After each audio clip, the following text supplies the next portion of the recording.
Halo, perkenalkan nama saya Nindyo Budi Kumoro, dosen program studi antropologi Fakultas Ilmu Budaya Universitas Brawijaya, dan pengampu untuk mata kuliah Gerakan Sosial di program studi antropologi UB. Dalam video setelah ini, teman-teman akan melihat bagaimana situasi kelas gerakan sosial berlangsung pada salah satu pertemuannya dengan tema antropologi dan gerakan sosial. Namun sebelum itu, saya akan menjelaskan tentang konteks dari pertemuan tersebut, yakni tentang rancangan pembelajaran semester atau RPS dari kelas ini, yaitu mata kuliah gerakan sosial, dan mengapa salah satu pertemuannya membahas mengenai antropologi dan gerakan sosial. Seperti yang bisa teman-teman lihat dalam rancangan pembelajaran semester, mata kuliah gerakan sosial di antropologi UB dideskripsikan, yakni memberikan pemahaman kepada mahasiswa tentang fenomena gerakan sosial yang dipahami secara umum sebagai tindakan kolektif dari sekelompok individu tertentu secara sukarela untuk mendorong perubahan sosial yang mereka inginkan.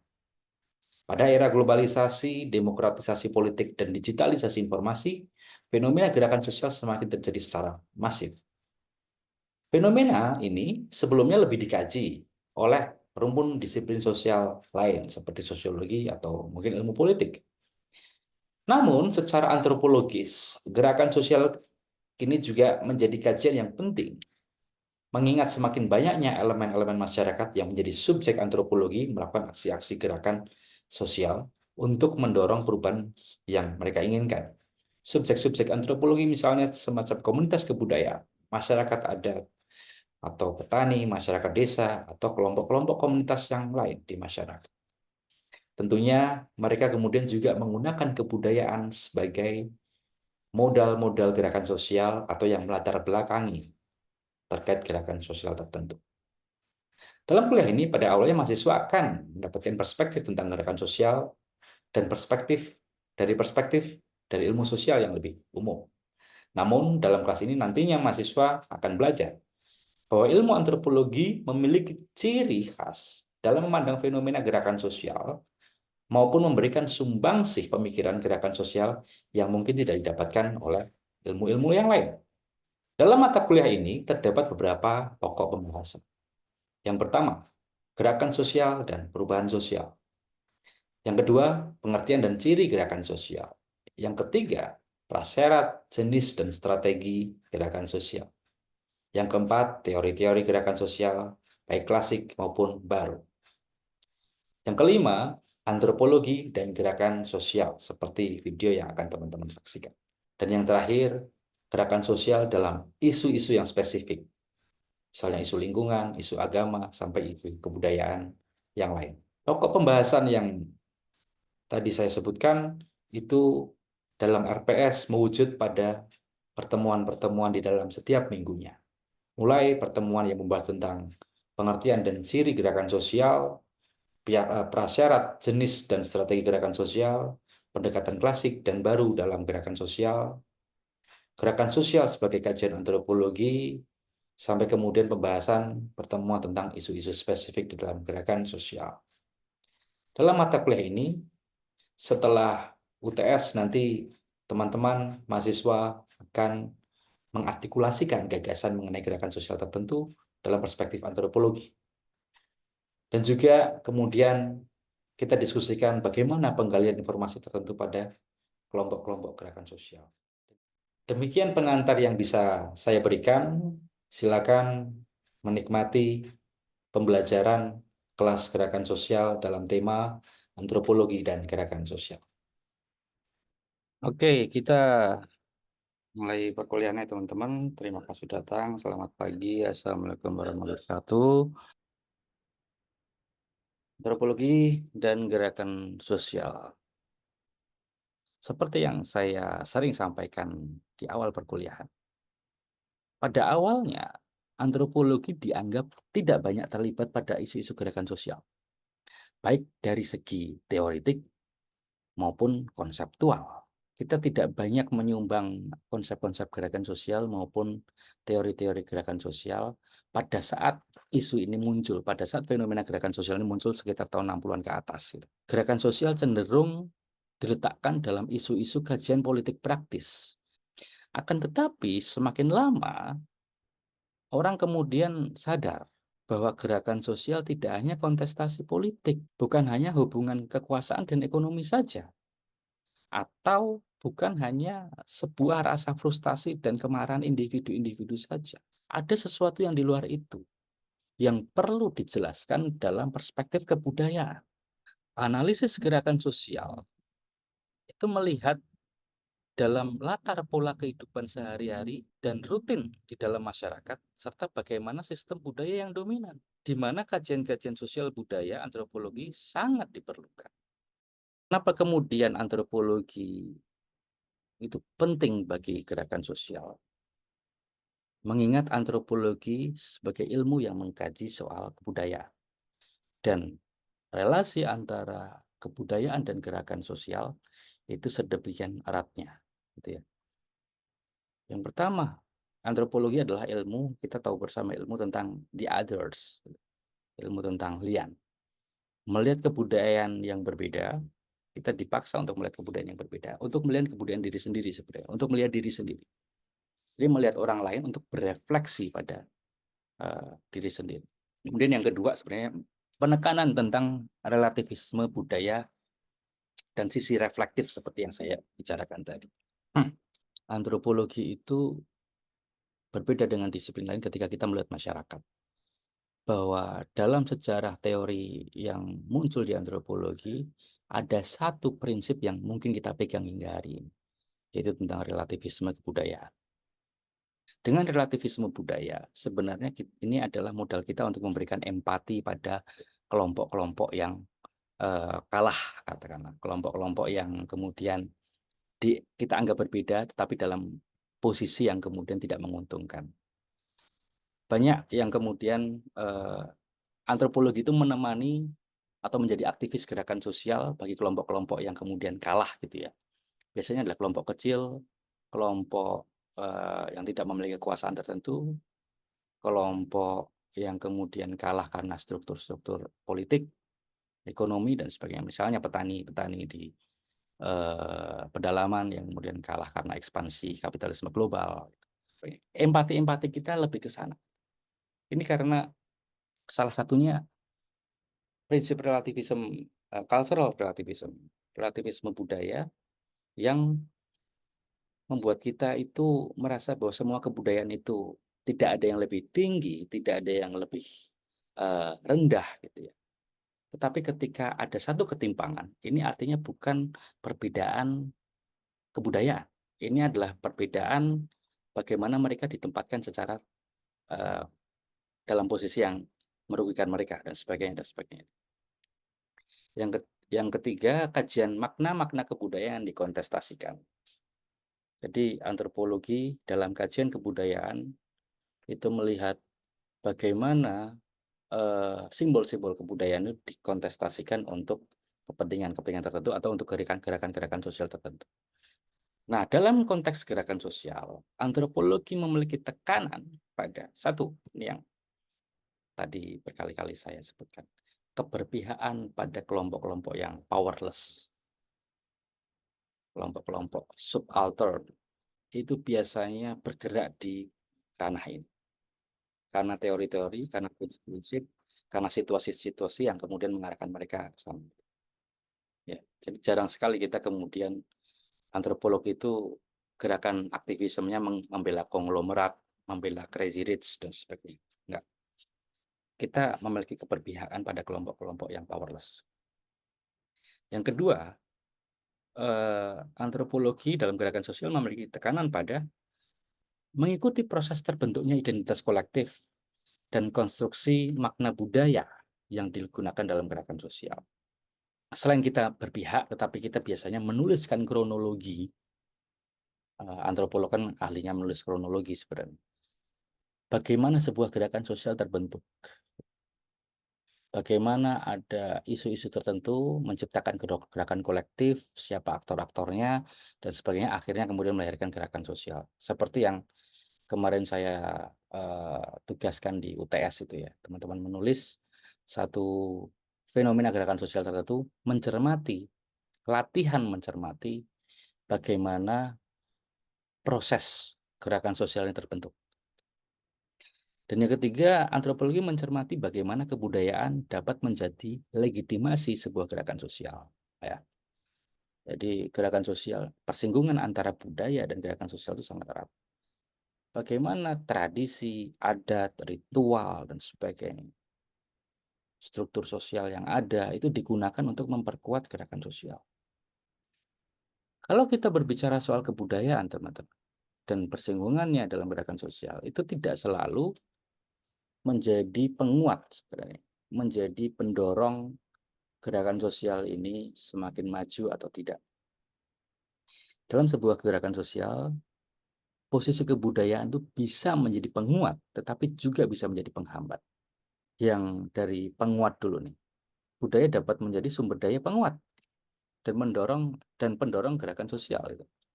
Misalnya, aspek kesamaan sejarah dalam perlawanan orang-orang Samin terhadap pabrik semen di Rembang, mereka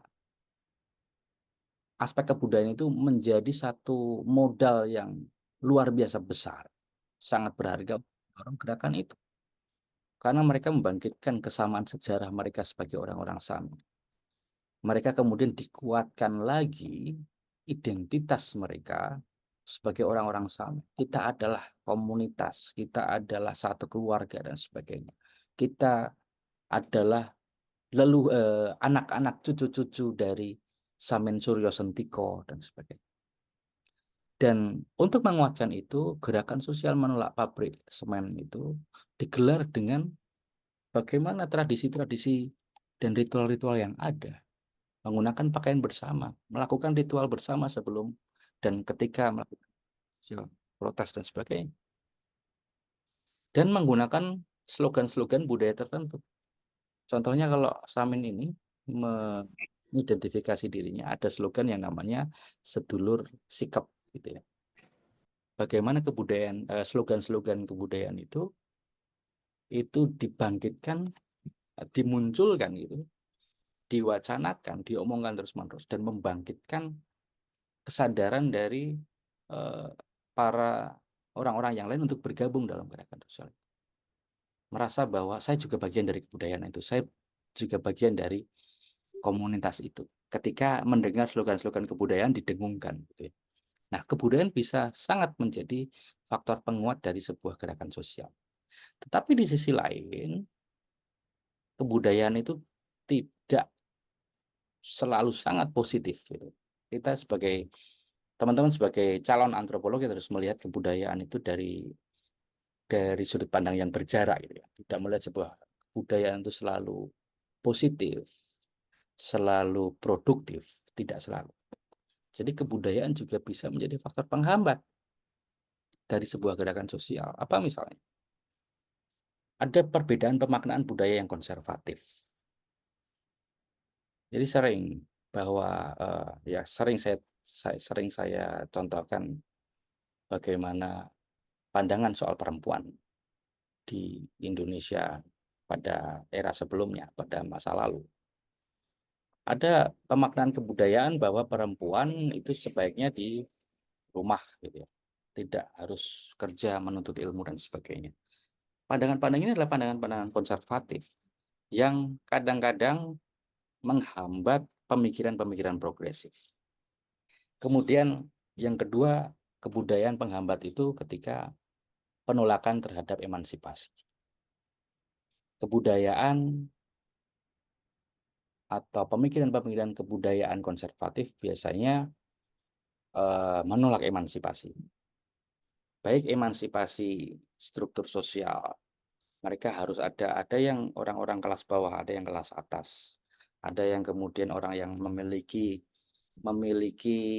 status-status kebangsawanan, kebudayaan tertentu, mereka ingin tetap di atas dan mereka tetap harus ingin ada orang-orang yang berposisi di bawah, tidak menyetujui adanya kesetaraan, emansipasi. Dan dalam masyarakat yang melakukan penolakan terhadap emansipasi, kesetaraan, ide-ide gerakan sosial itu akan sangat terhambat.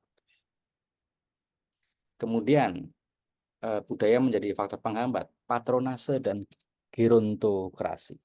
Ada yang tahu gerontokrasi? Gerontokrasi itu antara rezim tua dan anak muda itu.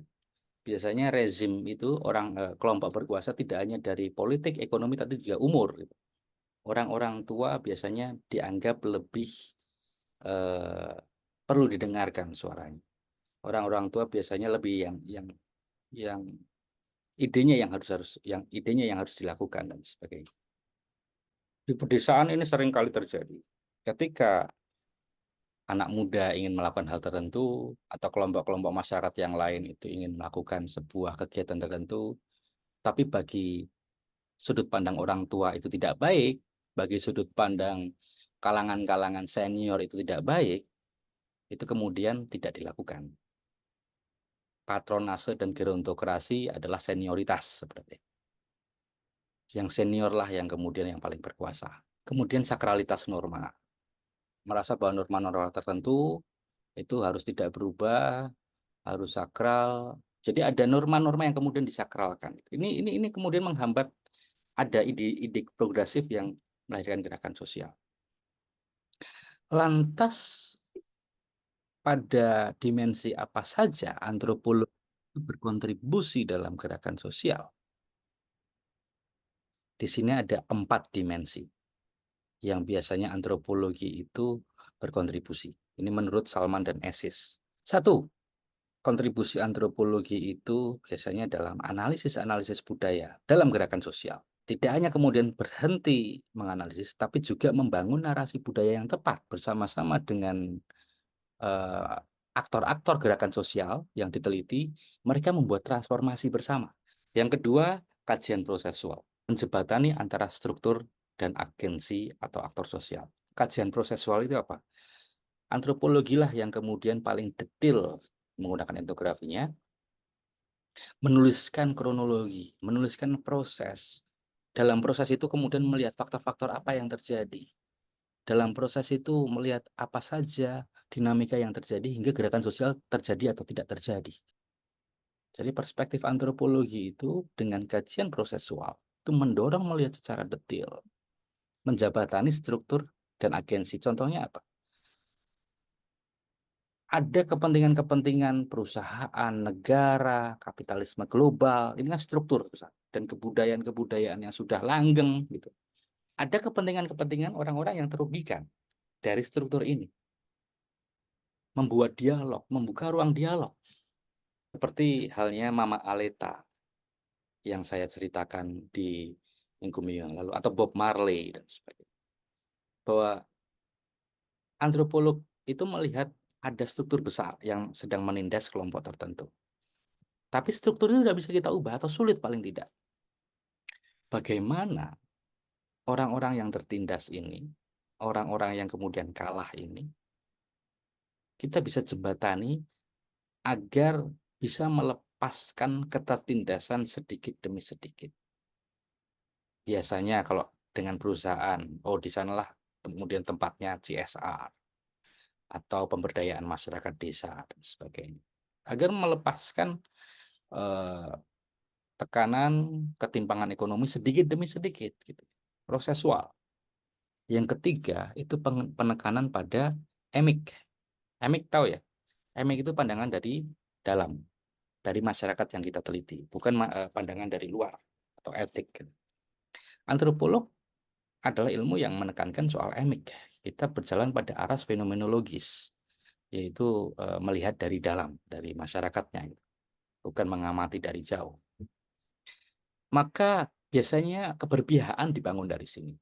Emik. Ada stigma pada kelompok tertentu karena situasi mengharuskan mereka seperti itu. Ada pola-pola yang kemudian dianggap negatif. Kita bisa kita bisa memahami karena ada situasi yang memaksa mereka seperti itu dan sebagainya, dan sebagainya. Ini tidak bisa terjadi ketika tidak menggunakan sudut pandang dari dalam atau emik. Nah, maka dalam gerakan sosial, perspektif emik ini sangat berkontribusi dalam menjelaskan situasi mengapa mereka mengalami seperti ini dan mengapa mereka melakukan perlawanan itu.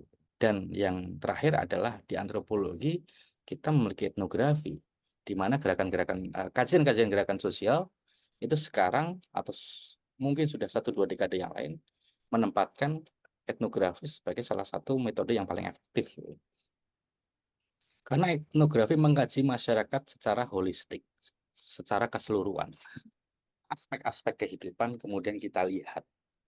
Karena antropolog sudah melihat berbagai aspek kehidupan ini terdampak dari situasi yang mereka alami. Bicara soal penekanan pada emik dan kajian etnografi, saya ingin memberikan contoh. Ini namanya Arnold Up, ini namanya George Yunus Adicondro.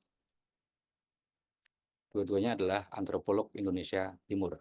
Arnold Up ini adalah antropolog dari UNCEN, Universitas Cendrawasih Jayapura. Tahun-tahun sekitar 70-80 gitulah. Nah, dia merasa bahwa Papua, Irian Jaya pada saat itu mengalami ketertindasan luar biasa. Lantas apa yang mereka lakukan untuk melakukan perlawanan-perlawanan? Sebenarnya tidak perlawanan, tapi kemudian membangkitkan kesadaran bahwa Papua ini memiliki sesuatu yang perlu diperjuangkan lah kira-kira gitu. Yang dilakukan Arnold Up itu yaitu membentuk Mambesak. Mambesak itu adalah grup musik yang menyanyikan lagu-lagu folklore Papua. Jadi Mambesak, Arnold Up dan teman-teman di antropologi UNCEN yang lain tahun 70 itu berkeliling ke seluruh wilayah-wilayah adat Papua, melakukan etnografi, dan hasil dari kajian etnografi itu dituliskan dalam lagu-lagu. Lagu-lagu itu kemudian dicetak dan disiarkan di radio, dan kemudian meledak populer luar biasa, karena membangkitkan kesadaran kolektif tentang Papua. Teman-teman sekarang di TikTok atau YouTube sering mendengar Mob Papua, itu pertamanya dari sini. Jadi selain membuat lagu, dia itu seniman yang kemudian membuat teater, mungkin di zaman sekarang kita sebut sebagai stand up, gitu, stand up comedy, open mic di depan museum antropologi di sana. Dan kerja-kerja dari Arnold Up ini disupport oleh George Yunus Adicondro. Ini adalah antropolog dari mana? Salatiga. George Yunus Adicondro ini itu yang sangat getol menghibahkan, memberikan seluruh hidupnya itu untuk membela orang Papua, menemani aktivis-aktivis di sana dan sebagainya, membuat LSM yang berkantor di Papua dan sebagainya.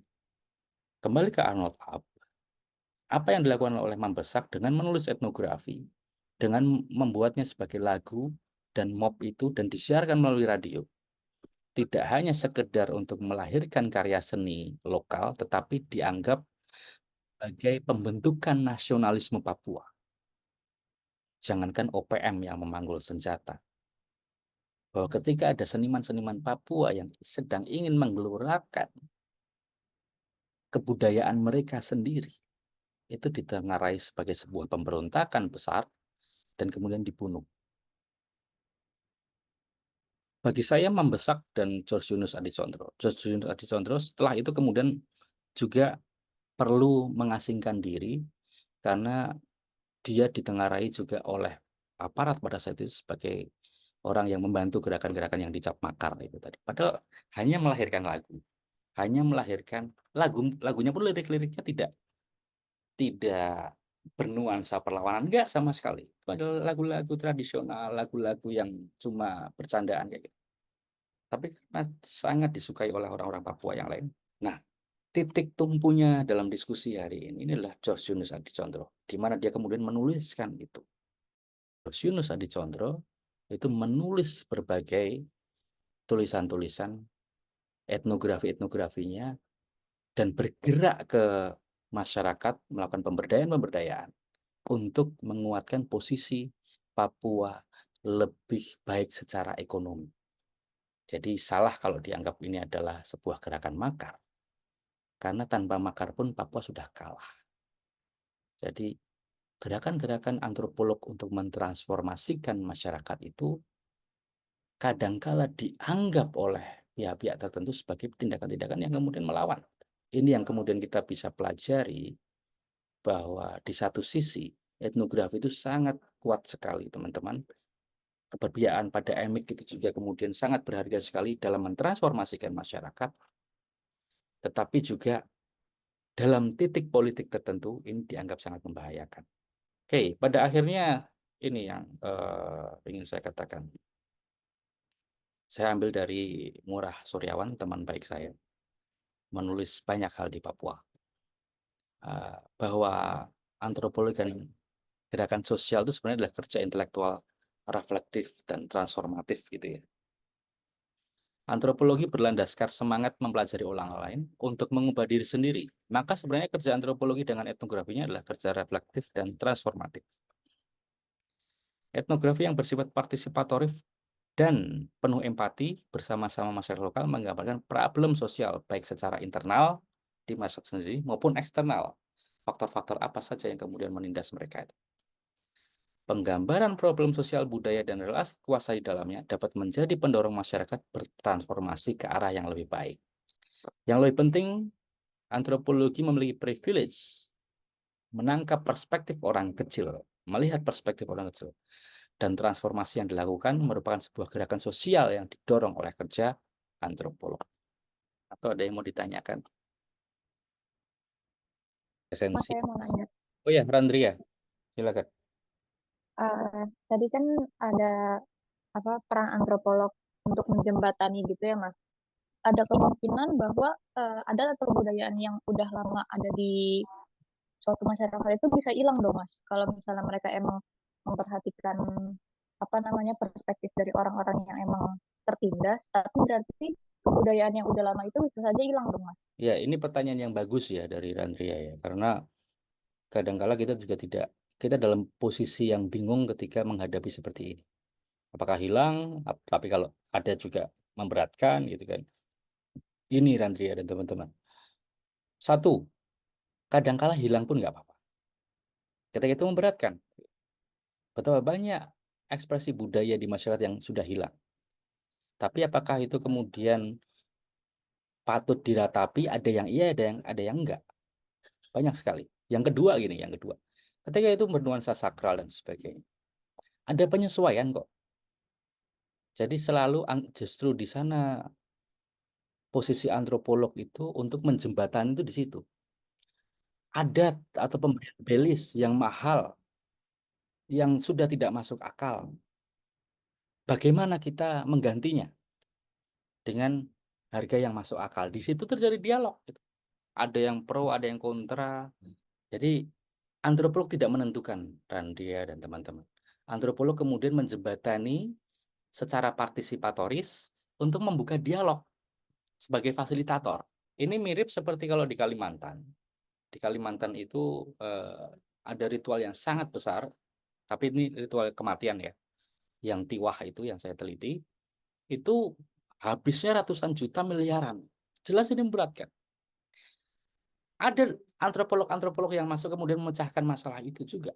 Salah satunya Anne Skiller yang kemudian membangun dialog. Akhirnya ada satu konsep yang namanya small sacrifice atau pengorbanan kecil. Yang sebelumnya itu pengorbanan harus besar, harus ratusan kerbau. Sekarang small sacrifice saja, tidak mengurangi kesakralannya. Yaitu dengan diganti dengan ayam, diganti dengan satu dua kerbau, itu sudah cukup. Di sini pentingnya dialog. Gitu ya, Randria. Oke, kalau gitu kita akhiri ya kuliah ini teman-teman. Sudah jam 11, sudah 2 jam. Terima kasih atas kehadirannya. Sampai jumpa di kampus minggu depan kalau gitu. Oke, yuk. Selamat siang. Assalamualaikum warahmatullahi wabarakatuh.